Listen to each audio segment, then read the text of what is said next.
ኦርቶዶክሶች ወንጌልን አታውቁም። ከማወቅ በላይ እንሰማዋለን። የኢየሱስን ወንጌል ስሙ የተመሰገነ ይሁንልን። ክብር ምስጋና ይግባው እግዚአብሔር። ኢየሱስ አምላክ መሆኑን የምታውቁበት ቀላል ነገር ልንገራችሁ። ለምሳሌ ነቢያት ሲያስተምሩ ምን እያሉ ነው የሚያስተምሩት? እግዚአብሔር እንዲህ ይላል፣ እግዚአብሔር እንዲህ ይላል፣ እግዚአብሔር እንዲህ ይላል እያሉ አለ ነቢያት የሚያስተምሩት። የእግዚአብሔር ቃል ወደ እኔ እንዲህ ሲል መጣ፣ የእግዚአብሔር ቃል ወደ እኔ እንዲህ ሲል መጣ እያሉ ነው የሚያስተምሩት ነቢያት ስለሆኑ። ኢየሱስ ሲያስተምርስ አማን አማን ብለክሙ እኔስ እላችኋለሁ እውነት እውነት እላችኋለሁ ቃሌን የሚሰማ ለዘላለም ይኖራል፣ ቃሌን የሚሰማ ከሞት ወደ ሕይወት ተሸጋግሯል። ምክንያቱም እሱ እግዚአብሔር ነው። ለስም አጠራሩ ክብር ምስጋና ይግባ። ብዙዎቹ ያልገባቸው ነው። ኢየሱስ ክርስቶስ እኔ እግዚአብሔር ነኝ ብሏል ወይ? እኔ አምላክ ነኝ ብሏል ወይ? አዎ። የት ያውቁታል መጽሐፉን? አይ መናፍቃን መጽሐፉን ይዘዋል። ኢየሱስ አምላክ ነኝ፣ ኢየሱስ ንጉሥ ነኝ ይላል። እነሱ ጌታ ብለው ቆመዋል። አንድ እርምጃ ነው። እኛ ጋር ግን እንደዛ ብቻ አይደለም። ኢየሱስ ክርስቶስ የጌቶች ጌታ ነው፣ የአማልክት አምላክ ነው፣ የኃያላን ኃያል ነው፣ የክቡራን ክቡር ነው፣ የቅዱሳን ቅዱስ ነው። ለዘላለም የምናመልከው ፈጣሪ ነው። የድንግል ማርያም ልጅ ቀድሞ የነበረው ወልድ፣ እሱ ዓለምን የፈጠረው ነው። በመጨረሻው ዘመን ለኛ ተናገረን የሚለው ራሱ መጥቶ ነገረን ሲል ነው። ክብርና ምስጋና ለዘላለም ለስም አጠራሩ ይሁን። እፍረት ምዑዝ ኢየሱስ ክርስቶስ ንወንስግድ ወንቀብ ትእዛዛቲሁ ከመ ይስረይለነ ኃጣውኢነ።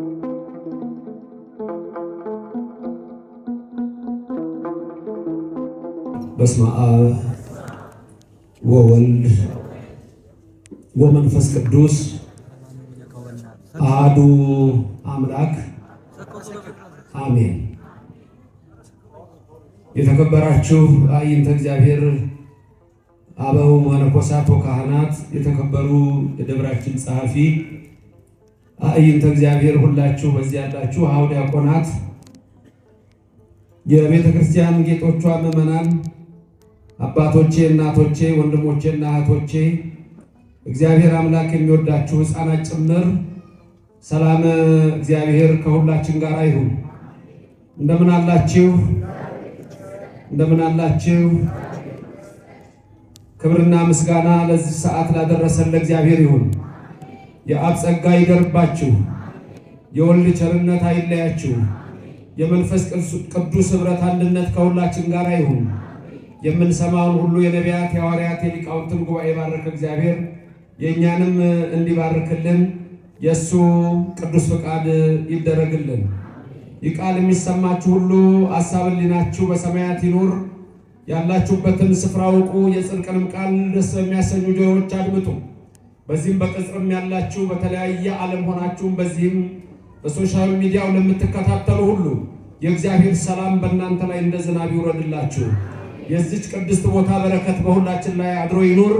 ክብር ምስጋና ለሥላሴ ይሁን። እናመሰግነዋለን። እግዚአብሔር የተመሰገነ ይሁን።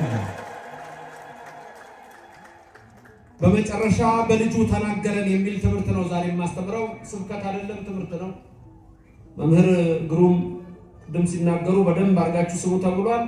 መጨረሻ ላይ ጥያቄ ጠይቃለሁ። ጥያቄውን ሙሉ ለሚመልስልኝ ሰው መጽሐፌን ሽልማት ሰጣለሁ። ትምህርቱ ላይ መጨረሻ ማለት ነው። ይህንን አስተውላችሁ እንድትሰሙ አምላካችን መንፈስ ቅዱስ በእኔም በእናንተ ላይ አድሮ ይኖርልን። በሐዋርያት መካከል የነበረች ቅድስተ ቅዱሳን ምልዕተ ክብር ምልዕተ ውዳሴ መዝገበ ጸሎት አቁራሪተ መዓት ሰዓሊተ ምሕረት ምዕራገ ጸሎት ማምላክ ወላዲተ አምላክ በእኛም መካከል ትሁንልን። እግዚአብሔር አምላካችን የምንሰማውን ቃሉን በልቡናችን ምስጢሩንም እንደዚሁ በአእምሮአችን እንዲቀርጽልን የእሱ ቅዱስ ፍቃድ ይሁንልን። ሰው ለሰው አስታዋሽ ነው። ሰው ለሰው አሳሳቢ ነው።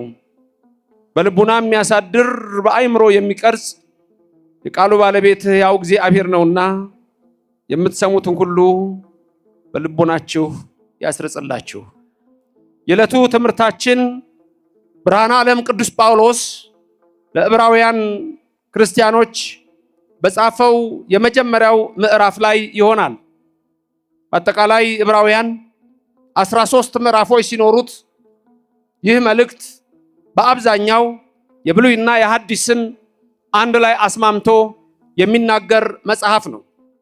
ይህ መጽሐፍ ሙሉ በሙሉ በአሁን ሰዓት በዓለም ላይ የሚፈጸመው በኢትዮጵያ ኦርቶዶክስ ተዋሕዶ ቤተክርስቲያን ብቻ ነው።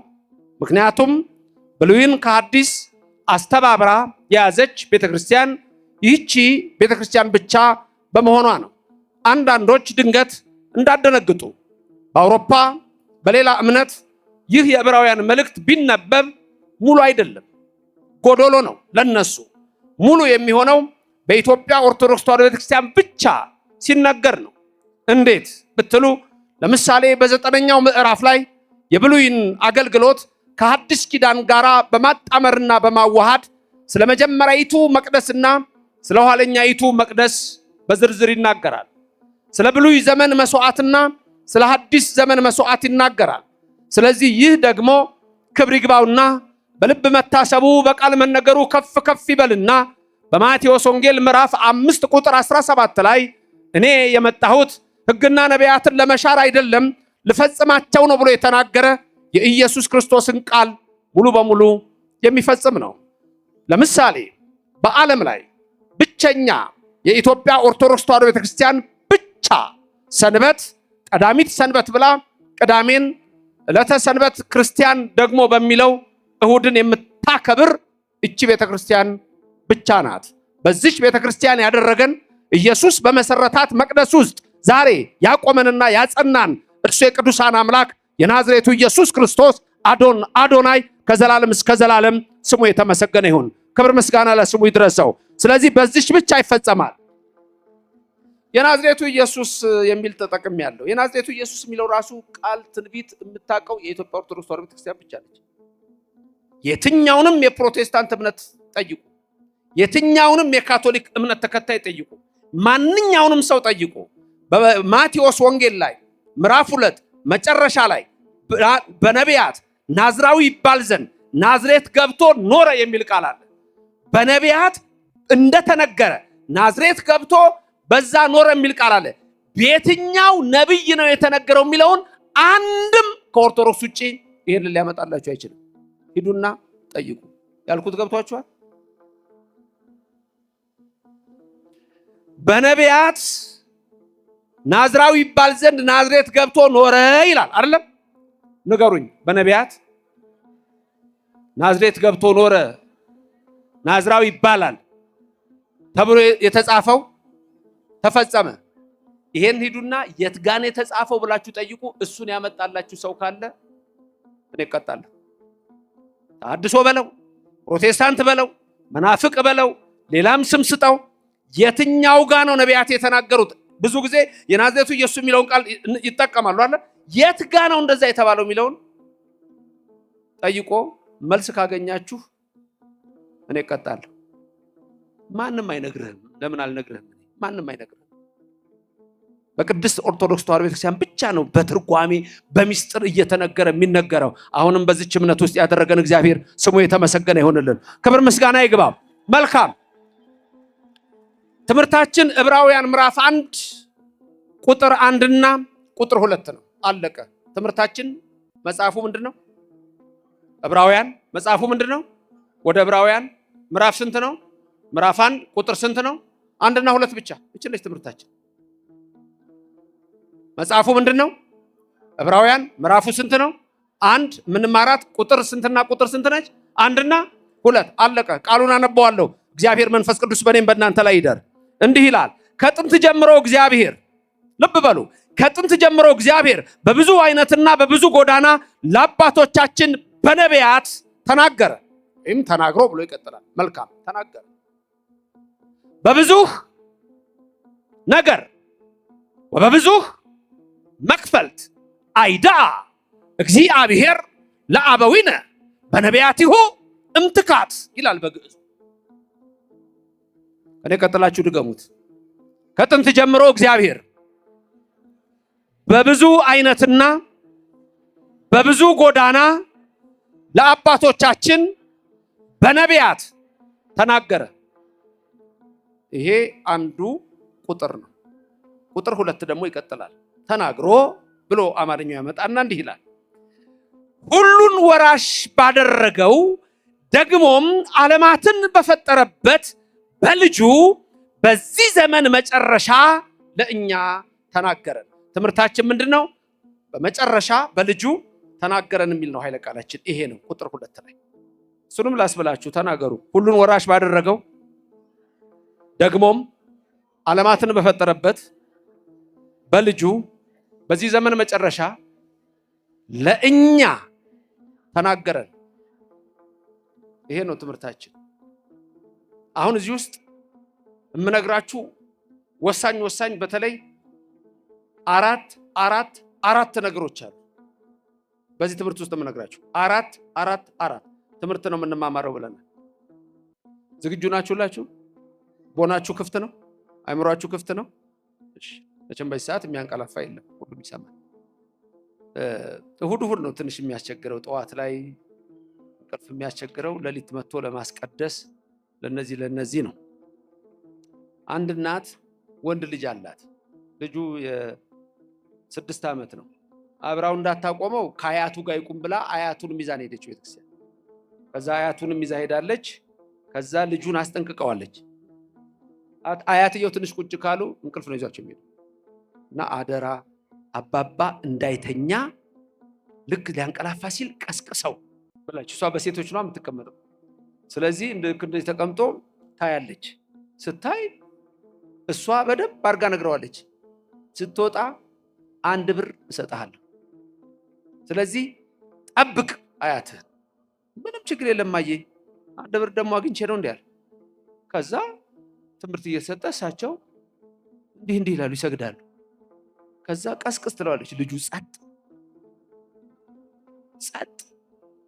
ከዛ በኋላ ሲወጡ ተናደደች። ምን ብዬህ ነበረ?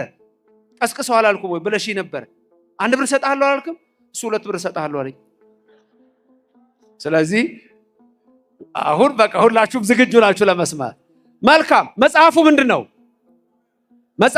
ነው? ዕብራውያን ምዕራፍ ስንት ነው? ቁጥር ስንትና ስንት ነው? 1 እና 2። በቃ አለቀ። መልካም። ምንድን ነው የሚለውን ልብ በሉ። አሁን ቁጥር 1 ላይ ብዙ ነገር ነው ያለው። ቁጥር 1 ላይ ነው ያለው። ስንት ነገር እንዳለ ተመልከቱ። እናንብበውና ከጥንት ጀምሮ እግዚአብሔር በብዙ አይነትና በብዙ ጎዳና ለአባቶቻችን በነቢያት ተናገረ ነው የሚለው። አሁን እዚህ ውስጥ ልብ በሉ። አንደኛ ትርጉም የሚያስፈልገው ከጥንት ጀምሮ ምንድን ነው? ጥንት አንደኛ ከጥንት ጀምሮ ምን ማለት ነው? ከጥንት ጀምሮ። ሁለተኛ እግዚአብሔር በብዙ አይነትና በብዙ ጎዳና። ሁለተኛ በብዙ አይነት ምን ማለት ነው? ሶስተኛ በብዙ ጎዳና ምን ማለት ነው? አራተኛ ለአባቶቻችን፣ አምስተኛ በነቢያት። እነዚህ ዝርዝር ያስፈልጋቸው። ጳውሎስ ሐዋርያ የዕብራውያን ክርስቲያኖችን የሚያስተምራቸው እምነት ድንገት የመጣች አይደለችም። ተመልከቱ። ክርስትና ሲመጣ ክርስትና ድንገት የመጣች አይደለችም። ከኦሪት ነው የምትቀጥለው። ኦሪት ከሕገ ልቡና ነው የምትቀጥለው። ስለዚህ ይሄ ነው የኢትዮጵያ እምነት ብለን ስንናገር 1 ሕገ ልቡና፣ 2 ሕገ ኦሪት፣ 3 ሕገ ወንጌል ነው። ስለዚህ ጳውሎስ ሐዋርያ እዚህ ጋር የሚናገረው ምንድነው? ከጥንት ጀምሮ እግዚአብሔር በብዙ አይነትና በብዙ ጎዳና ይላል። ለማን የተናገረው? ለአባቶቻችን። በማን የተናገረው? በነቢያት። ስለዚህ እግዚአብሔር በነቢያት ተናግሯል አልተናገረም? ነቢያት ተናግረዋል አልተናገሩም? ነቢያት በኦርቶዶክስ ቤተክርስቲያን ክብር አላቸው የላቸውም? ክብርና ምስጋና ለእግዚአብሔር ይድረሰው። ቅዱሳን ነቢያት የምንላቸው ቁጥራቸው ደግሞ ዋናዎቹን ነቢያት ልንገራችሁ። ቁጥራቸው ዋና ነቢያት ቁጥራቸው ስንት እንደሆነ ልንገራችሁ። 31 ነው። ዋና ነቢያት ቁጥራቸው ስንት ነው? 31። በሁለት ይከፈላሉ። 31ዱ በሁለት ሲከፈሉ 15ቱ ነቢያትና 16ቱ ነቢያት ይባላሉ። 15ቱ ነቢያት ካህናት ይሄንን በደንብ ያውቃሉ። ጸሎተ ዕጣን ላይ የምናነሳቸው ናቸው። በጸሎተ ዕጣን ላይ 15ቱ ነቢያት እንደውም ማለት ነው 16 አሉ ነቢያት። ለምንድነው 15? 15ቱ ሌላ ናቸው። ለምሳሌ ሊቀ ነቢያት ማን ነው? ሙሴ ነው። ሊቀ ነቢያት ማን ነው? ሙሴ ከ15ቱ ነው እንጂ ከ16ቱ አይደለም።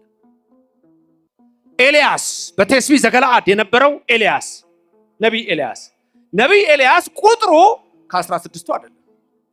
16ቱ የሚባሉት ደግሞ መጽሐፍ የጻፉት ናቸው። እነሱ 16ቱ በሁለት ይከፈላሉ። አበይት ነቢያትና ንዑሳን ነቢያት፣ ደቂቅ ነቢያት ይባላሉ። አበይት ነቢያት የተባሉት 4 ናቸው። እነዚህም ኢሳይያስ፣ ኤርምያስ፣ ሕዝቅኤል፣ ዳንኤል ናቸው። ደቂቅ የተባሉት ደግሞ እነ ሆሴ፣ እነ አሞጽ፣ እነ ዘካርያስ፣ እነ ሚክያስ፣ እነ ሚልክያስ፣ እነ ዘካርያስ፣ እነ ሶፎንያስ፣ እነ ሐጌ፣ እነዚህ ደግሞ ደቂቅ ነቢያት ይባላሉ። ትምህርት የሱ ስላልሆነ ነቢያት የሚለውን ብቻ ወስጄ ልናገር ብዬ ነው። ስለዚህ ምንድን ያለው ሐዋርያ ጳውሎስ? በብዙ ነገር ወበብዙ መክፈልት አይዳ እግዚአብሔር ለአበዊነ በነቢያቲሁ እምትካት።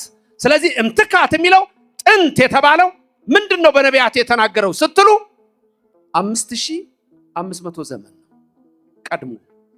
በ5500 ዘመን ውስጥ እግዚአብሔር በማን ነበር ሲናገር የነበረው?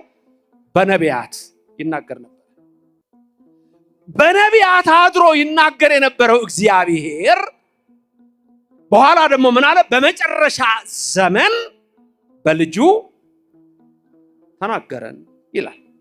አሁን እዚህ የምነግራችሁ በብዙ ነገር ወበብዙ መክፈልት አይዳ እግዚአብሔር ለአበዊነ በነቢያቲሁ እምትካት ሲል ለአባቶቻችን ተናገረ ሲል ጳውሎስ ነቢያት የተናገሩትን እንሰማለን ነው የሚለው? አንሰማም ነው የሚለው? እንሰማለን ነው የሚለው። ነቢያት የተናገሩት በብሉይ ዘመን ነው። ስለዚህ የኢትዮጵያ ቤተክርስቲያን ከሌላው ዓለም የምትለየው ብሉይን ከሐዲስ አስተባብራ ይዛ ነው። ለምሳሌ በብሉይ ዘመን ታቦት አለ የለም? ዛሬኛ ታቦት አለን የለንም? አለ። በብሉይ ዘመን ዕጣን አለ የለም? ዛሬ በእኛ ዘንድ ዕጣን አለ የለም? ሌሎች ጋስ ያለው አለ የሌለው ይኖራል። ታቦት ግን የለም። ተመልከቱ። በብሉይ ዘመን ያሉ ነገሮች ዛሬ በእኛ ያሉ አሉ። እነዛ ብሉይን ከሐዲስ አስተባብረን ያዝን በመሆናችን። ስለዚህ ከጥንት ዘመን ጀምሮ የሚለው 5500 ነው። ከዛ በኋላ 5500 ዘመን ሲፈጸም በልጁ ተናገረን ማለት ኢየሱስ ክርስቶስ ሰው ሆነ ነው። እንዲህ የሚል ቃል ለአዳም ተነግሮታል። አዳም ከገነት ከወጣ በኋላ አንድ ቀን ለእግዚአብሔር መስዋዕት አቀረበ። መስዋዕቱን ያቀረበው ምንድነው? ከገነት አዕዋፍ ዕፅ አምጥተውለት ፍሬ የዕፅ ፍሬ አምጥተውለት እሱን ይዞ አዕዋፉን ተከትሎ ወደ ገነት የሚገባ መስሎ ሲሮጥ ሰይጣን መጣና እግሩን በድንጋይ መታው። አዳም ደማ። አዳም ሲደማ ያንን ደም ከፍሬው ጋራ መስዋዕት አድርጎ ለእግዚአብሔር አቀረበ። ያኔ እግዚአብሔር ቃል ኪዳን ገባለት። ምን አለው? በሐሙስ ዕለት ወበመንፈቃ ለዕለት እትወለድ እሞለተ ወለትከ። ከኔ ቀጥላዩ ተናገሩ። ከ5 ቀን ተኩል በኋላ ከልጅ ልጅ ተወልጄ አድንሃለሁ። ከማ ተወልጄ አድንሃለሁ? ከስንት ቀን ተኩል በኋላ?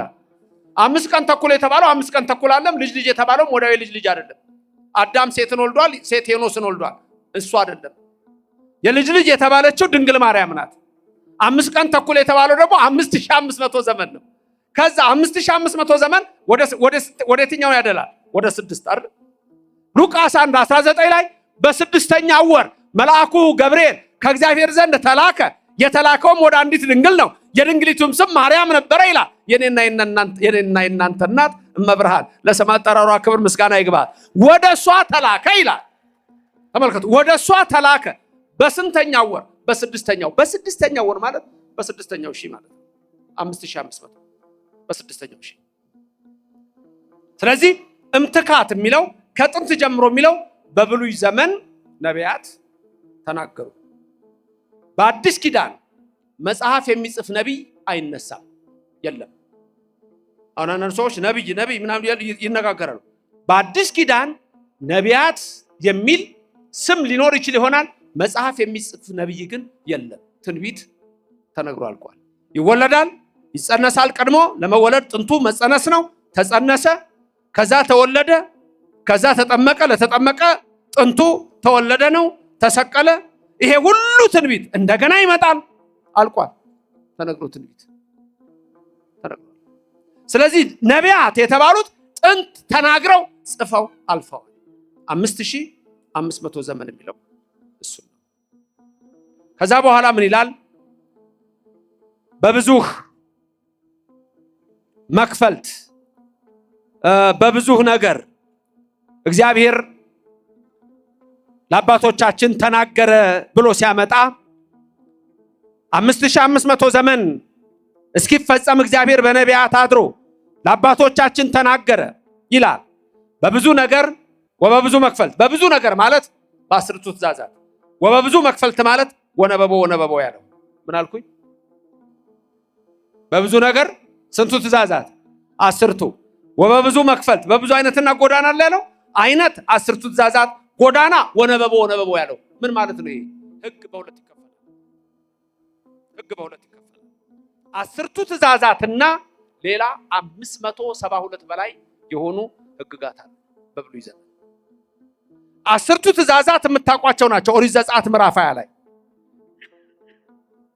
ብዙ ሰው የማያውቀው ግን 572 በላይ የሚደርሱ በአይሁዶቹ ወደ 613 የሚጠጉ ህግጋት አሉ። እነዚህ ወነበቦ ይባላሉ። ወነበቦ ማለት እንዲህ አለው እያለ እግዚአብሔር ለሙሴ እያለ የሚለው እነዚህ ህግጋት ናቸው። ስለዚህ በእነዚህ ሁሉ እግዚአብሔር ምን አረገ? ተናገረን። ለሙሴ እኮ ሲናገር ለኛ ነው። ለኤልያስ ሲናገር ለኛ ነው። ለኢሳይያስ ሲናገር ለኛ ነው። ለኤርሚያስ ሲናገር ለኛ ነው። ስለዚህ እግዚአብሔር ምን አለ? ህግና ነቢያትን ለመሻር የመጣው እንዳይመስላችሁ። ይሄን ቃል ድገሙልኝ። ምንና ምንን ለመሻር የመጣው አይምሰላችሁ። ህግማ የሙሴ ነቢያት ትንቢት፣ ይሄን ለመሻር አልመጣሁም። የሉቃስ ወንጌል ምዕራፍ 24 ነው። ክርስቶስ ከሞት ከተነሳ በኋላ የሉቃስ ወንጌል ምዕራፍ 24 ምን አለ ነው የሚለው? አእምሯቸውን ከፈተላቸው። አእምሯቸውን ከፍቶላቸው ምን ነገራቸው? ስለሱ በህግ በነቢያት በመዝሙር የተጻፈውን ተረጎመላቸው። ልብ በሉ፣ በህግ በነቢያት በመዝሙር ስለሱ የተጻፈውን ተረጎመላቸው። ኢየሱስን እኛ የምናውቀው የዛሬ 2000 ዓመት አይደለም። ኢየሱስን እኛ የምናውቀው ከድንግል ማርያም ሲወለድ አለ። ከድንግል ማርያም ከመወለዱ አስቀድሞ አለ እግዚአብሔር ወልድ አለ። በነቢያቱ የተናገረው እሱ ነው። እመጣለሁ ያለው እሱ ነው። እወርዳለሁ ያለው እሱ ነው። እጠመቃለሁ ያለው እሱ ነው። እሰቀላለሁ ያለው እሱ ነው። በነቢያት ይሄንን ነገሩን። ሁሉም ነቢያት ይሄንን መሰከሩልን። ድንግል ማርያምን የምናውቃት የዛሬ 2000 ዓመት አይደለም። እኛ ድንግል ማርያምን የምናውቃት ገና ያኔ ነው። ኦሪት ዘፍጥረት ምዕራፍ 3 ቁጥር 15 ላይ ከልጅ ልጅ ተወልጅ የሚለው በቀለሚንጦስ መጽሐፍ የተጻፈውን ትርጓሜ በዛ ላይ ስታዩ በዘርህና በዘሯ ጠላትነትን አደርጋለሁ ብሎ እመቤታችን ከሰይጣን ጋር እንደማትስማማ በግልጽ የነገረን ገና ያኔ 3ኛው ምዕራፍ ላይ ነው። ድንግል ማርያምና ሰይጣን በፍጹም ሊገናኙ አይችሉም። ድንግልን ከደገፍክ የክርስቶስ ነህ፣ ድንግልን ከነቀፍክ የዲያብሎስ ነህ። አለቀ። ይሄ ነው። ስሙ ለዘላለም ምስጉን ይሁን። ስለዚህ እግዚአብሔር አስቀድሞ ነግሮናል። ትንቢቱ ሁሉ ቀድሞ የተነገረን ነው። በ10ቱ ትእዛዛት ወነበቦ ባለው በ570ዎቹ በላይ በእነዚህ ሁሉ እግዚአብሔር ተናገረን። 2 በብዙ አይነትና በብዙ ጎዳና ነበር ያለው። በቤት ስትገቡ ቁጥር 1 እና ቁጥር 2 ታነባላችሁ። በብዙ አይነትና በብዙ ጎዳና ማለት ደግሞ በምሳሌና ያለ ምሳሌ። በምሳሌ አስተምሯል፣ እንበለ ምሳሌ አስተምሯል። ከዚህ ቀጥሎ የምነግራችሁ እግዚአብሔር በምን አይነት ምሳሌ እንዳስተማረን እነዚህን ላስብላችሁ። መሶበ ወርቅ፣ ተቋመ ወርቅ፣ ማዕጠንተ ወርቅ፣ በትረ አሮን። 4 ነገሮች። አራት ነግራችኋለሁ አላልኩም? አንዱ 4 ይሄ ነው። ድገሙ። መሶበ ወርቅ፣ ተቋመ ወርቅ፣ ማዕጠንተ ወርቅ፣ በትረ አሮን። እነዚህ አሁን ምሳሌ ናቸው። እንዴት? ለምሳሌ መሶበ ወርቅ ጎሞር የተባለው ያኔ በውስጡ መና የተቀመጠበት ትዝ አላችሁ? መሶበ ወርቅ በሙሴ ጊዜ መና ወርዶ አስቀምጦት የለ? ለልጅ ልጅ ይቀመጥ አለው። መናው በጣም የሚገርም ነው። የመናው ነገር መና እስራኤል ሲወርድላቸው ዮሐንስ ወንጌል ምዕራፍ 6 ላይ በደንብ ታውታላችሁ። መናው ሲወርድላቸው እስራኤል መቼ ነበር የሚወርደው? እሁድ ይጀምርና እስከ መቼ ነው የሚወርደው? እስከ ዓርብ። ከእሁድ እስከ ዓርብ ነበረ። ቅዳሜ ይወርድ ነበር መናው? አይወርድም። ቅዳሜ ምንድነው? ሰንበት። ከዛ ምን ተባሉ መሰላችሁ? መናውን ለምሳሌ ቅዳሜ ስለማይወርድ ዓርብ የቅዳሜንም ጨምራችሁ ሰብስቡ ተባለ። አሁን እናንተ ሁላችሁ ለምሳሌ ሙሴ ያዘዛችሁ፣ በቃ ትእዛዙን ልስጣችሁ ሙሴ ህዝቡን ያዘዘውን። አሁን መና ሊወርድልን ነው። ሁላችሁም መመሪያ ተሰጣችሁ። መናው የሚወርደው መቼ ነው? በየዕለቱ ነው። አንድ ቀን ግን አይወርድም። መቼ ነው የማይወርደው? ቅዳሜ። ይሄ 40 ዓመት ታሪክ ነው የማወራው። በ40 ዓመት ውስጥ መና እየበሉ። አሁን አንድ ነገር ልብ በሉ። ትእዛዝ አንድ ሰኞ መና ልትለቅሙ ነው። ሰኞ መና ስትለቅሙ ለማክሰኞ መልቀም አትችሉም፣ ክልክል ነው። ለመቼ ብቻ ነው የምትለቅሙት? ለሰኞ ብቻ። ሁለተኛ ትእዛዝ፣ ዓርብ ስትለቅሙ ቅዳሜ ስለማይወርድ የቅዳሜንም ምን አድርጋችሁ ትለቅማላችሁ? ጨምራችሁ። የስንት ቀን ትለቅማላችሁ? የእሑድ ቀን። ይሄ ትእዛዝ ተሰጠ።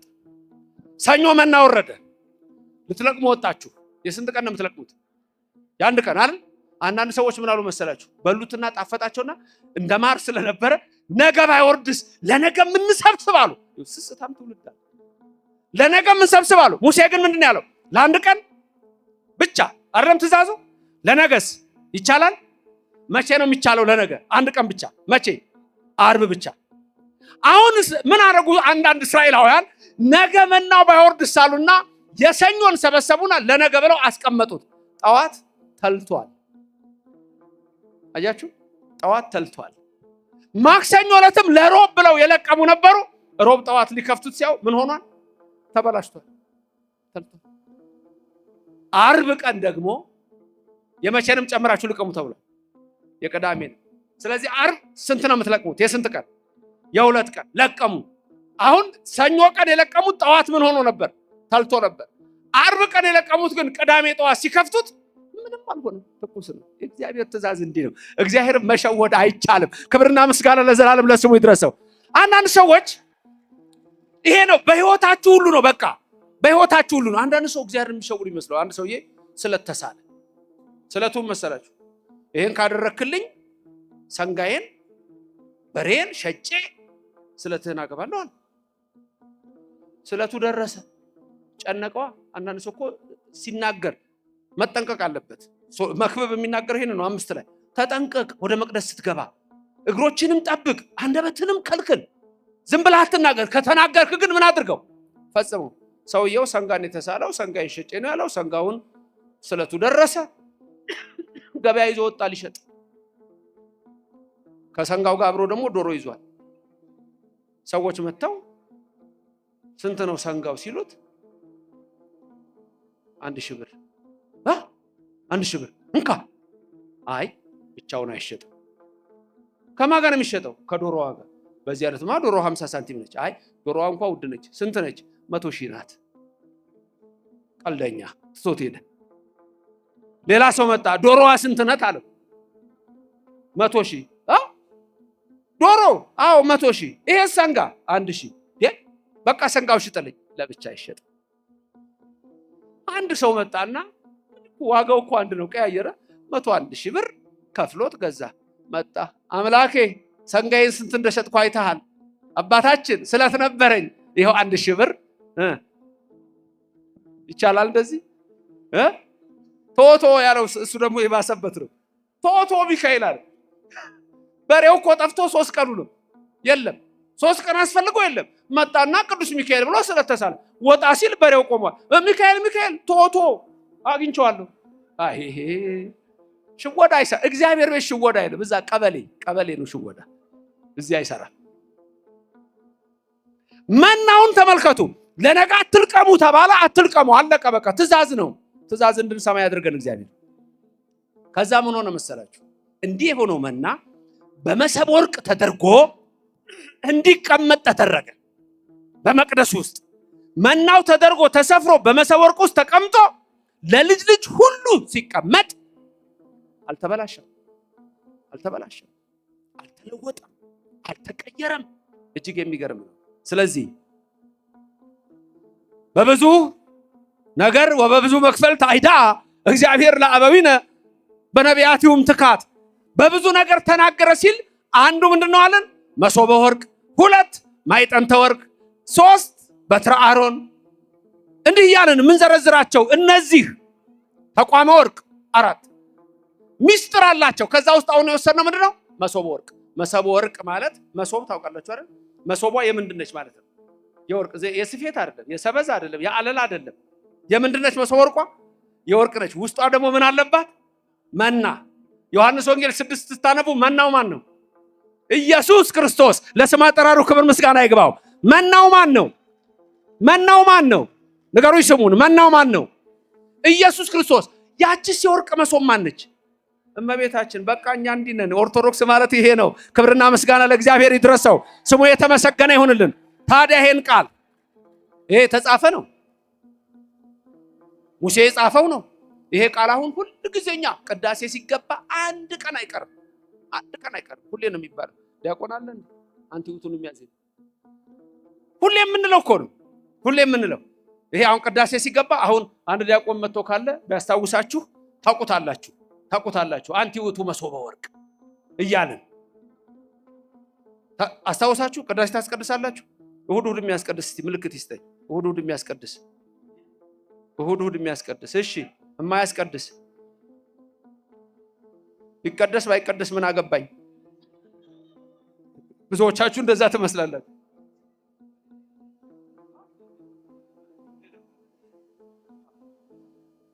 ተመልከቱ። አሁን ይሄንን ምስጢር ስሙት። ቆይ መምህር ያዜሙልናል። አንቲውቱ መሶበ ወርቅ ቅዳሴ ስንገባ የምንለው አሁን ያልኳችሁን ታሪክ በቅዳሴው ብትሉ፣ በድጓው ብትሉ፣ በትርጓሜ ብትሉ ሁሉ ጊዜ የምንለው ነው። አንቲውቱ መሶበ ወርቅ ንጹሕ እንተ ውስቴታ መናህው ህብስት ዘወረደ እምሰማያት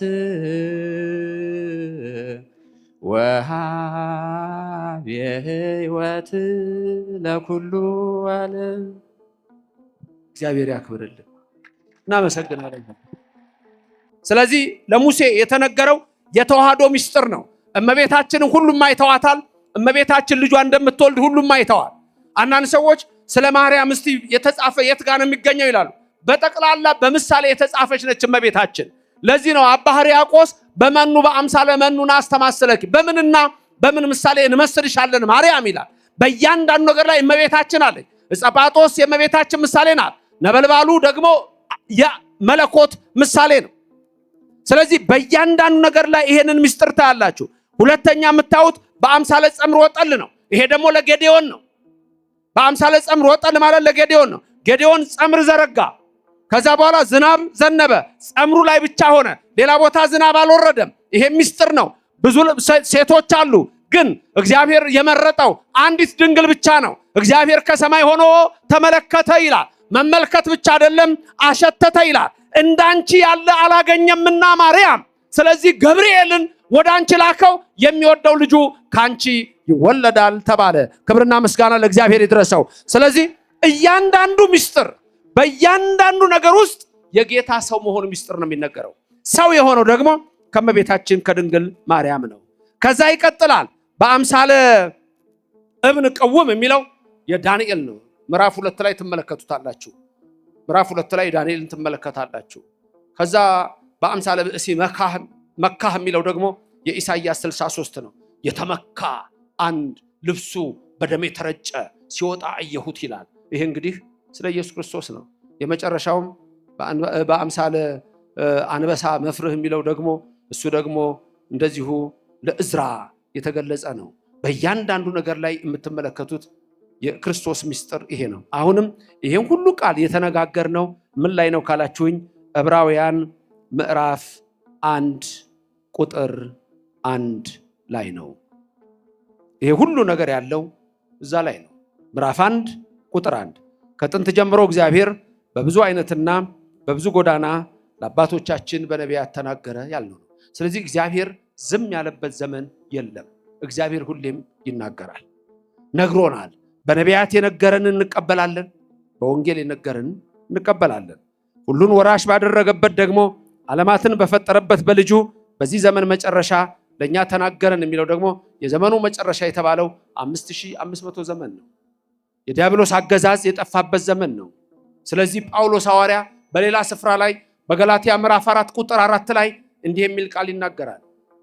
የዘመኑ ፍጻሜ በደረሰ ጊዜ ይላል ከሴት የተወለደውን አንድያ ልጁን ከሕግም በታች የተወለደውን አንድያ ልጁን ወደኛ ላከው ይላል። ከሴት የተወለደውን ሲል ከድንግል ማርያም ብቻ ነው። ከሕግ በታች ሲል ሕግን ፈጽሟል። ኢየሱስ ባይገረዝም በ8 ቀን ቤተ ግዝረት ሄዷል። ኃጢአት ባይኖርበትም በ40 ቀን ወደ መቅደስ ሄዷል። እናቱም ንጽሕት ነች፣ እሱም ንጹህ ነው። መርገመ ሥጋ መርገመ ነፍስ የለባትም፣ እሱም መርገመ ሥጋ መርገመ ነፍስ የለበትም። እዚህ ጋር ነገር ልንገራችሁ። ካቶሊኮች ማርያም ንጽሕት የሆነችው በእናቷ ማህፀን ነው በሐና ይላሉ። የፕሮቴስታንቱ ዓለም ደግሞ ከሌላው ምንም አትለይም፣ እሷም ኃጢአተኛ ናት፣ ኢየሱስ በመስቀል ላይ ሲሰቀል ዳነችው ይላሉ። ለስም አጠራሯ ክብር ምስጋና ይግባት። ይሄ አስተሳሰብ ከኛ ጋር ተመሳሳይ ሆነዋል ከሚባሉት ከኮፕቲክ ቸርች ከግብጾች ጋርና ከሌሎችም ጋር አለ። የፕሮቴስታንቱ ጋር ተመሳሳይ። የካቶሊኩ እምነት በአብዛኛው ብዙ ነገሮችን የሚወስደው ከኢትዮጵያው እምነት ነው። የኛ ግን ድንግል ማርያም ንጽሕት የሆነችው ያኔ ገና አዳምና ሔዋን ሲወድቁ ንጽሕት ዘርን ያኔ አስቀርቶ ነው የምንለው። ክብርና ምስጋና ለእግዚአብሔር ይድረሰው። ይሄን ትምህርት የሚቃወሙ በእኛም ቤተክርስቲያን ውስጥ ሆነው ያሉ በጣም ጥቂት የማይባሉ ከውጭው ዓለም ርኩሰት ጋር የተጋቡ ሰዎች አሉ። በእኛ ትርጓሜያችን ሁሉ የሚነግረን ሚስጥሩ ሁሉ የሚነግረን ድንግል ማርያምን አስቀድሞ ንጽሕት ዘር አድርጎ አስቀምጧታል። እሱ ነው። ያቺ ንጽሕት ዘር በአዳም ወገብ ወደ አቤል አልሄደችም፣ ዘር ሳይተካ ይሞታልና። ወደ ቃየል አልሄደችም፣ ገዳይ ነውና ወደ ሴት አለፈች። ከሴት በሄኖስ እያለች እያለፈች በአብርሃም ወደ ይስሐቅ፣ ከይስሐቅ ወደ ያዕቆብ፣ ከያዕቆብ በይሁዳ እያለፈች ያቺ ንጽሕት ዘር መጣች። ተመልከቱ፣ ንጽሕት ዘር ምንም ያልነካት መጨረሻ ላይ በኢያቄም አብራክ ወገብ አልፋ በሐና ማህፀን ተቀረጸች። ያች ነች ድንግል ማርያም። ግንቦት 1 ቀን ከፀሐይ የምታበራ ሴት ልጅን ወለዱ፣ ስሟንም ማርያም አሏት፣ መርታ መንግስተ ሰማያት የምታስገባ ሲሉ። ክብርና ምስጋና ለእግዚአብሔር ይድረሰው። የኛ ትምህርት ይሄ ነው። ስለዚህ አምላካችን እግዚአብሔር እርሱ መርገመ ሥጋ መርገመ ነፍስ የለበትም። ከሕግ በታች ተወለደ ሲል ሕግን ፈጸመ። ሕግን የምትፈጽም ቤተክርስቲያን በአሁኑ ሰዓት የኢትዮጵያ ኦርቶዶክስ ተዋሕዶ ቤተክርስቲያን ናት። በብዙ ነገር በብዙ መክፈልት ነገረን በነቢያቱ። አዎ በልጁ ነገረን ሲል በነቢያቱ ነገርና በልጁ ነገረን የተለያየ ነው። በነቢያቱ ነገረን ራሱ አድሮ ተናገረ ነው፣ እንዲህ በሉ እያላቸው ነው።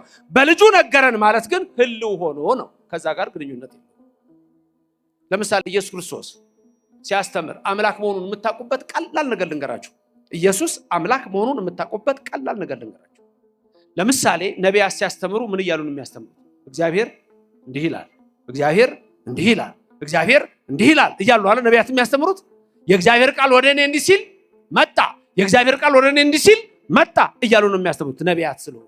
ኢየሱስ ሲያስተምርስ አማን አማን ብለክሙ እኔስ እላችኋለሁ እውነት እውነት እላችኋለሁ ቃሌን የሚሰማ ለዘላለም ይኖራል፣ ቃሌን የሚሰማ ከሞት ወደ ሕይወት ተሸጋግሯል። ምክንያቱም እሱ እግዚአብሔር ነው። ለስም አጠራሩ ክብር ምስጋና ይግባ። ስለዚህ እርሱ በመጨረሻው ዘመን ተናገረን ሲል ራሱ መጥቶ በነቢያቱ የተናገረው እሱ ዛሬ ደግሞ በእኛ ተናገረ ነው። ለእኛ ነገረን ነው፣ ራሱ ነገረን ነው። በፊት ነቢያቱን ልኮ ነበረ፣ እንዲህ ይላል እንዲህ ይላል። ራሱ መጣና ግን ምን አለ? እዚህ ነገረን። እውነት እላችኋለሁ ኢየሱስ አምላክ መሆኑን የምታውቁበት ይሄ ነው። ድንገት ብዙ ጊዜ ይሄ ጥያቄ የሚነሳው ከእስልምና እምነት ሰዎች ነው። የእስልምና እምነት ሰዎች አላህ አይወልድም አይወለድም የሚል ኮንሰፕት አላቸው። ይሄ በጣም ከእውቀት ማነስ ሊመነጭ ይችላል የኛን እምነት ለመረዳት ከሆነ። ምክንያቱም እኛ አብ ወልድን ወለደው የምንለው ባዮሎጂካል አይደለም፣ ኢስ አናሎጂካል ነው። አናሎጂና ባዮሎጂ የተለያዩ ናቸው። ይሄ ትንሽ ቃሉ የፍልስፍናና ሪሊጂየስ ስለሆነ ዝም ብዬ ላንሳላችሁ ብዬ ነው። በስጋ አንድ ሰው እንደሚወልደው ማለት አይደለም። እሱ ነው መጀመሪያ ገና ትልቁ ችግር እሱ ነው። አያችሁ? ስለዚህ ብዙ ጊዜ የሚነሳው ኢየሱስ አምላክ ነኝ ብሏል እንዴ? የት ጋር ነው ኢየሱስ አምላክ ነኝ ያለው? አረ በጠቅላላ አምላክ ነኝ ነው እንጂ ያለው አምላክ ነኝ ያለው በሁሉ ቦታ። ዮሐንስ ወንጌል ምዕራፍ 10 ቁጥር 31 ላይ ምን አለ? እኔና አብ አንድ ነን። እነሱ እንደ ነብይ ያዩታል። ዮሐንስ ወንጌል ምዕራፍ 8 ቁጥር 58 ላይ ምን አለ? ዮሐንስ ወንጌል ምዕራፍ 8 ቁጥር 58 ላይ እኔ ከአብርሃም በፊት አለሁ አለ። ከአብርሃም በፊት አለሁ። ተመልከቱ። አይሁድ ሊወግሩት ድንጋይ አነሱ።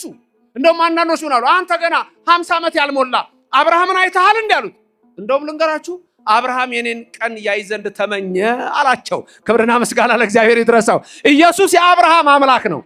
ኢየሱስ የያዕቆብ አምላክ ነው። ኢየሱስ የቅዱሳን አምላክ ነው። ኢየሱስ የነቢያት አምላክ ነው። በነቢያቱ ነገረን ያለው እሱ ራሱን የነገረን። አብ ተናገረ ቢል ወልድ ተናገረ፣ መንፈስ ቅዱስ ተናገረ ነው። በመጨረሻ እዚህ መጥቶ ግን ከድንግል ማርያም ተወልዶ ከስጋዋ ስጋ ነስቶ ራሱ ነገረን። ልዩነቱ ይሄ ነው። ኢየሱስ አምላክ ነኝ፣ በጠቅላላ አምላክ ነኝ ነው ያለው። ዮሐንስ ወንጌል ምዕራፍ 8 ቁጥር 33 ላይ ድንጋይ አንስተው ሊገሉት ምን ነው ሲላቸው አምላክ ነኝ ብለሃል። አምላክ ነኝ ብለሃል። እኛ ዘንድ ግን ሁልጊዜ ኢየሱስ ምንድነው? አምላክ ነው። ስሙ የተመሰገነ ይሁን። ምንድነው? ኢየሱስ ክርስቶስ አምላክ ነው። ትናንትና ሳስተምር ያነሳሁት ነበረ። የሪፎርሜሽን የተሐድሶ እንቅስቃሴ ጀርመኒ ውስጥ ሲጀምር አንዱ ትልቁ ነገር ያደረጉት የወሰኑት ምንድነው? ኢየሱስ እግዚአብሔር አይደለም ብለው ነው የወሰኑት። ይሄ ነው። ድንገት እዚህ ውስጥ ዛሬ ከሌላ እምነት የመጣች ሰዎች ካላችሁ በፕሮቴስታንት በሪፎርሜሽን ሙቭመንት በተሐድሶ የተወሰነው ኢየሱስ እግዚአብሔር አይደለም የሚል ክብር ለእግዚአብሔር ብቻ የሚል ነው እነሱ ጋር። ኢየሱስ ግን እግዚአብሔር አይደለም። ተመልከቱ። ይሄ ነው ትልቁ የጣላቸው ነው። በልጁ በመጨረሻው ዘመን ተናገረን ሲል ራሱ መጥቶ አንድም አብ በወልድ ህልው ሆኖ ነገረን ነው። ትዝ ይላችኋል ክርስቶስ ለስም አጠራሩ ክብር ምስጋና ይግባውና በዮሐንስ ወንጌል ምዕራፍ 14 ቁጥር 6 ላይ ለደቀ መዛሙርቱ ሲነግራቸው አነ ውእቱ ፍኖተ ጽድቅ ወሕይወት አለ። እኔ መንገድና እውነት ሕይወት ነኝ አለ። መንገድ፣ እውነት፣ ሕይወት። ልብ በሉ ሶስቱን ቃላት መንገድ፣ እውነት፣ ሕይወት። ሕይወት እኔ ነኝ አለ። እውነት እኔ ነኝ አለ። ከዚህ በላይ ምን ይበል ኢየሱስ? መንገድ እኔ ነኝ አለ። ሌላው ሰው መንገድ ዝም ብሎ መንገድ ይመስለዋል፣ የሚያደርስ ይመስለዋል። መንገድ ማለት ሃይማኖት ማለት ነው። ሃይማኖት እኔ ነኝ ማለት ነው። መንገድ ሃይማኖት መሆኑን ለማወቅ ከፈለጋችሁ ትንቢተ ኤርምያስ 6:16 ላይ እዩ። ትንቢተ ኤርምያስ 6:16 ላይ እንደምታዩ የሐዋርያት ሥራ ምዕራፍ 9 ቁጥር 1 እዩ። በዛ መንገድ የሚሄዱትን ይላል። በዛ ሃይማኖት ሲል ነው። ኢየሱስ ክርስቶስ አነ ውእቱ ፍኖተ ጽድቅ ወሕይወት ሲል እኔ ሃይማኖት ነኝ፣ እኔ እውነት ነኝ፣ እኔ ሕይወት ነኝ ነው ያለው። ብዙዎች ያልገባቸውም እንደውም በዛ ጊዜ ያልገባው ሌላ ሰው ነበር። ፊልጶስ እዛው ከሐዋርያቱ መካከል ጌታ ሆይ አለው። ወደ አብ የሚያደርስ ሌላ እንደው መንገድ የተለያየ መስሎታል። በመለኮት በእዘዝ አገዛዝ አንድ መሆኑ አልገባውም። ሚስጥረ ሥላሴ ጌታ ሆይ አብን አሳየንና ይበቃናል አለው። ማንን አሳየን? አብን አሳየንና ይበቃናል። ኢየሱስ ምንድን ነው ያለው? ገሰጸው። አንተ ፊልጶስ እስከ ዛሬ ከናንተ ጋር ስኖር አታውቀኝምን? እስከ ዛሬ ከናንተ ጋር ስኖር አታውቀኝምን? አይገርምም? አብ ወልድ መንፈስ ቅዱስ አይበላለጡም፣ አይተናነሱም። አብ ወልድን አይበልጠውም፣ መንፈስ ቅዱስንም አይበልጥም። ወልድ አብን አይበልጥም፣ መንፈስ ቅዱስን አይበልጥም። መንፈስ ቅዱስ አብን አይበልጥም፣ ወልድንም አይበልጥም። አብ ነው፣ ወልድ መንፈስ ቅዱስ አይባልም።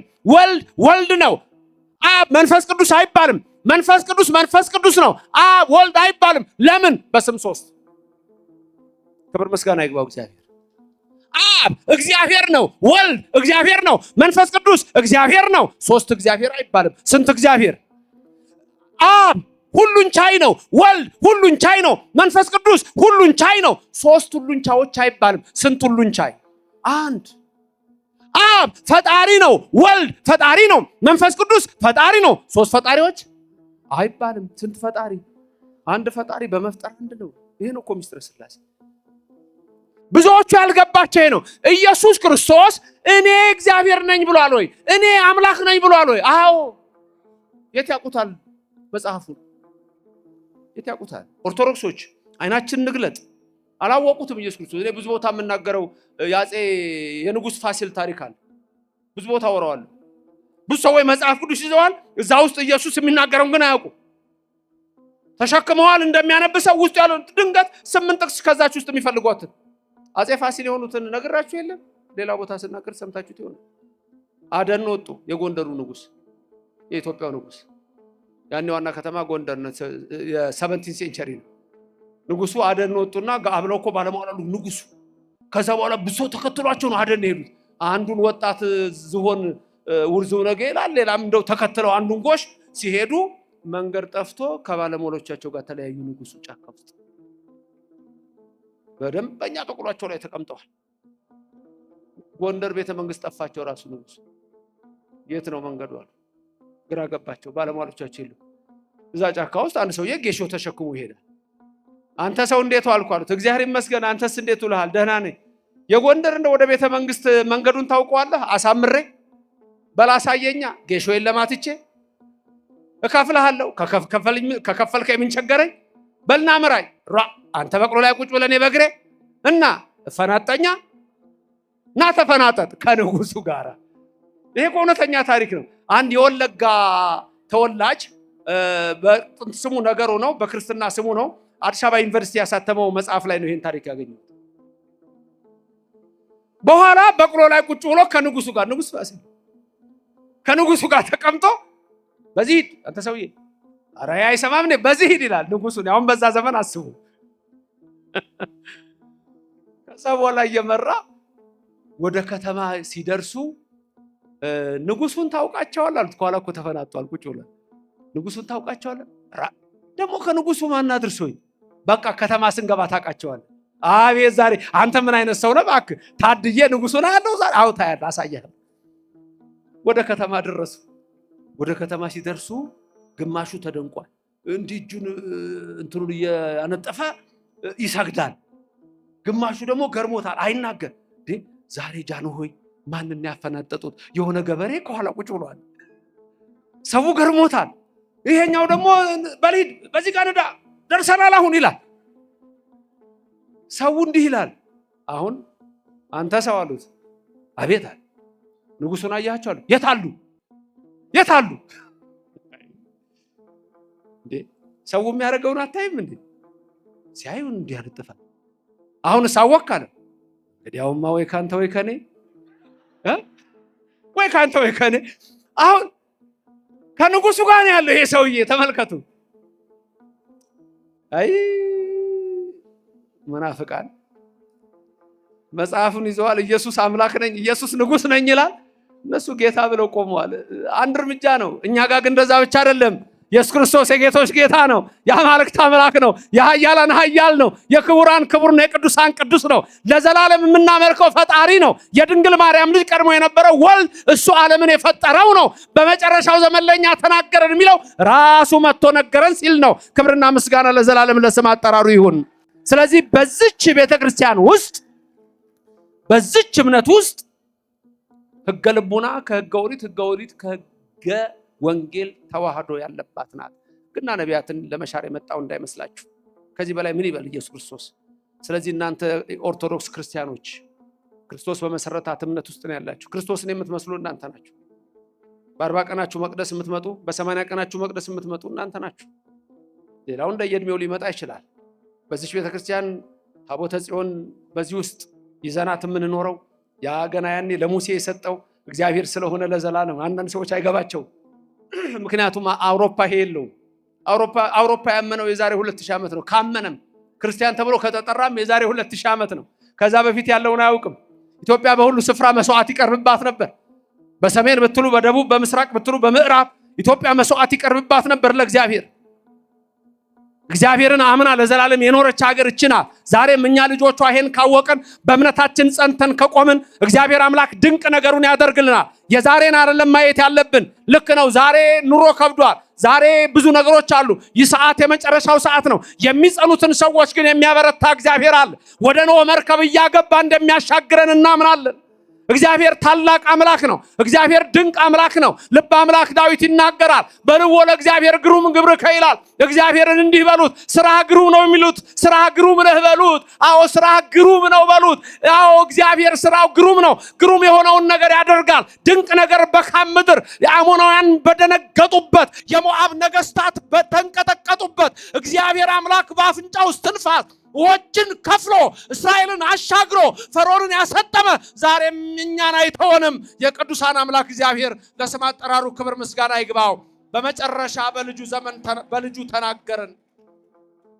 ስለዚህ እግዚአብሔር በብዙ ነግሮናል። የነገረንን ሰምተን ለመዳን ይርዳን። በነቢያት የነገረንን እንሰማለን አንሰማም?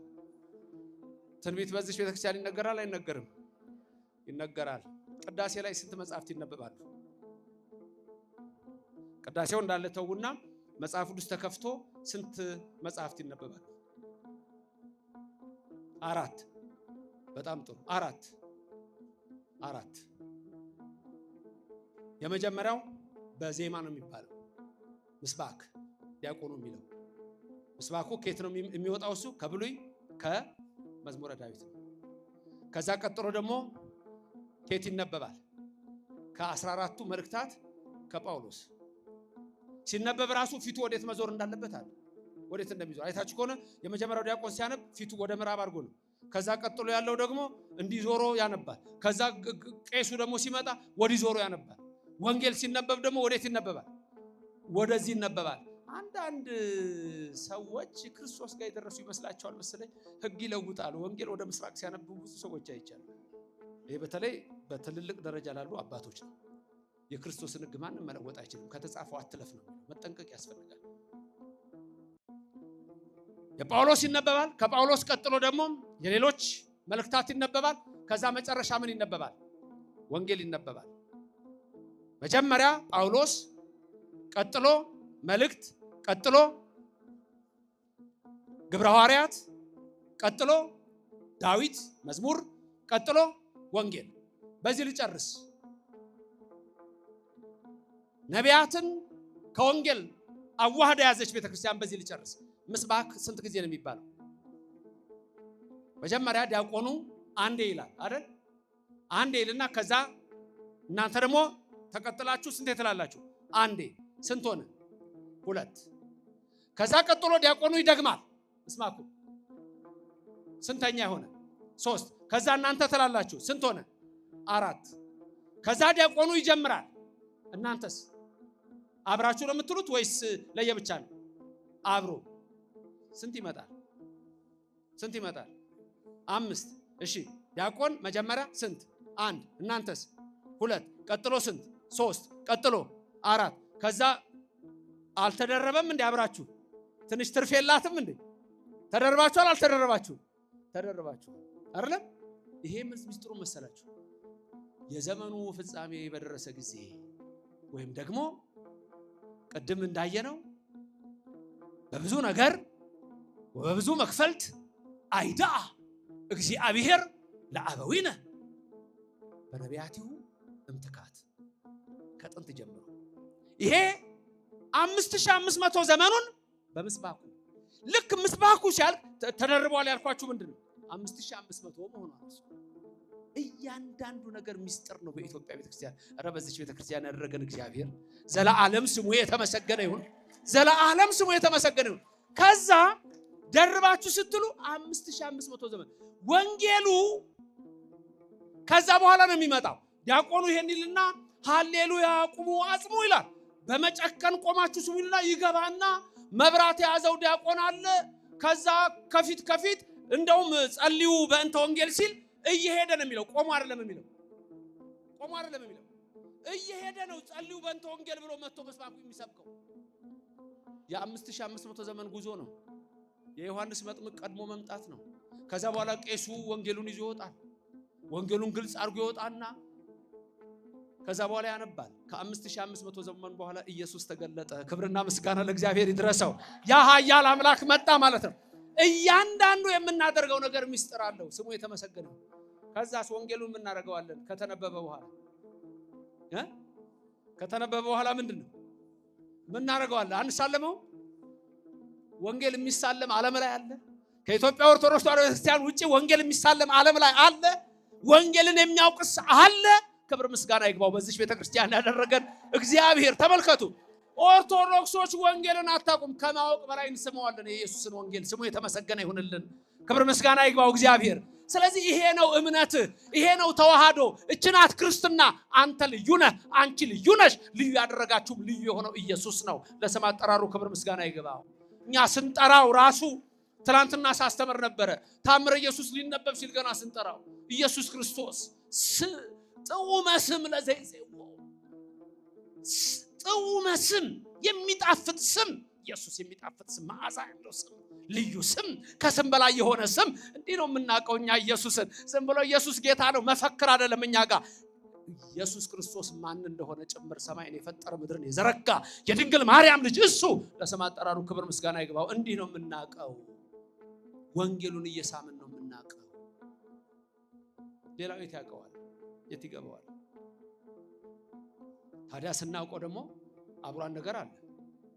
ሶላ ግራቲያ ሶላ ፊዲ አይደለም። እኛ በጸጋው ድኛለሁ ብሎ መፈክር አለ። መልካም ምግባር ያስፈልጋል። በእምነት ብቻ ድኛለሁ አትልም። መልካም ምግባር ያስፈልጋል። ሃይማኖት ከመግባር እንደሱ እፍረት ምዑዝ ኢየሱስ ክርስቶስ ንውንስ ግሎቱ ወንቀብ ትእዛዛቲሁ ከመ ይስረይለነ ኃጣውኢነ። ትዝ አላችሁ ቅዳሴ ላይ በሉት እስቲ። እፍረት ምዑዝ ኢየሱስ ክርስቶስ ንውንስ ግሎቱ ወንቀብ ትእዛዛቲሁ ከመ ይስረይለነ ኃጣውኢነ። እፍረት ምዑዝ ኢየሱስ ክርስቶስ፣ መዓዛው ያማረ ሽታው ያማረ ኢየሱስ ክርስቶስ ነው። እፍረት ምዑዝ ኢየሱስ ክርስቶስ ንዑንስ ግሎቱ፣ ኑ ለሱ ብቻ እንስገድ። ክብርና ምስጋና ይግባው። የሚሰገድለት በዚህ ቤተ ክርስቲያን ነው። ስሙ የተመሰገነ ይሁን። ንዑንስ ግሎቱ ወንቀብ ትእዛዛቲሁ። ደግሞ መስገድ ብቻ አይደለም፣ ትእዛዛቱን እንጠብቅ። በብዙ ነገር በአስርቱ ትእዛዛት ወበብዙ መክፈል ወነበበ ባለው እነዚህ ሁሉ ለኛ የተነገሩ ናቸው። ወንቀብ ትእዛዛቲሁ። ከዛስ ከመ ይስረይለነ ኃጣውኢነ፣ ያኔ ኃጢአታችን ይደመሰሳል ይላል። ክብርና ምስጋና ለእግዚአብሔር ይድረሰው። ኃጢአት የሚወገደው እንዲህ ነው። ተመልከቱ። እፍረት ምዑዝ ኢየሱስ ንውንስ ግሎቱ ወንቀብ ትእዛዛቲሁ ከመ ይስረይለነ ኃጣውኢነ። አሜን። ኃጢአታችንን ይቅር ይበለን።